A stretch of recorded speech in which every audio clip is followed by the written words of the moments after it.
In the previous videos, we talked about the political evolution as well as society and culture of the Roman Empire. Today we will be talking about the Roman institution of slavery and the decline of the Roman Empire. If you find the videos helpful, don't forget to like and subscribe to the channel. Let's begin. Slavery was an institution deeply rooted in the ancient world.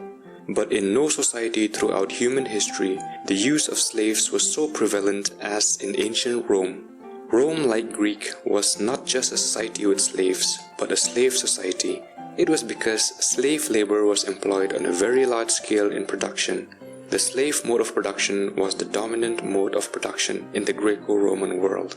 Slave labor was found in every sector of the Roman economy. This may have been true of large parts of Italy in the Republican period, but it was no longer true of the empire as a whole. In the late Republican period, the Roman Empire was flooded with cheap slave labor. The Roman law recognized slaves as a form of property. The authority of master over slaves was absolute. The slaves were objects with no rights whatsoever. Gradually, the situation underwent some changes. It did not remain very practical or cost-effective to perpetuate slavery through the constant use of force. Secondly, Roman peace itself became an obstacle for slave mode of production. Large-scale capture of slaves was dependent upon large-scale wars.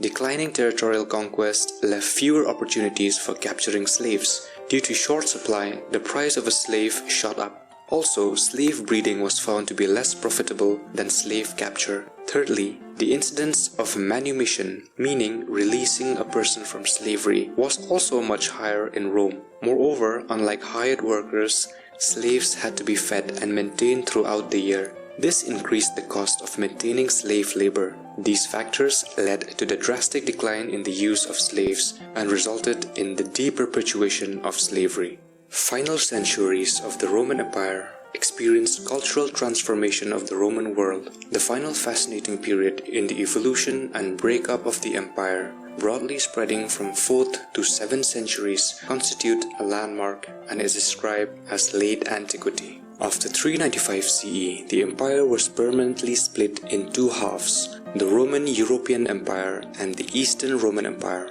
also called Byzantine Empire. The empire in the west fragmented politically. The Germanic groups from the north, such as Goths, Vandals, Lombards, etc., took all over the provinces. They established kingdoms which are described as post-Roman. With the rise of these new kingdoms, an entirely new socio-economic structure emerged in the west. This created the preconditions for the development of feudalism. These kingdoms thus foreshadowed the beginning of medieval era.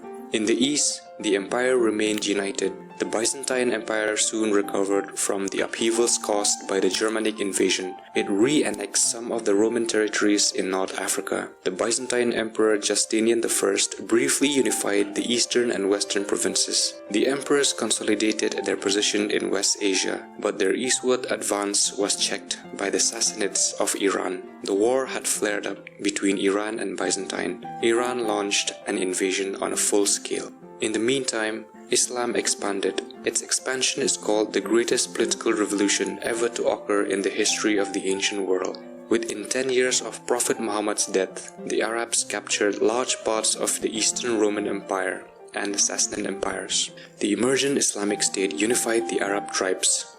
The unification brought about a drastic change that impacted the three continents. Hence, we have come to the end of the Roman Empire. See you all in the next video.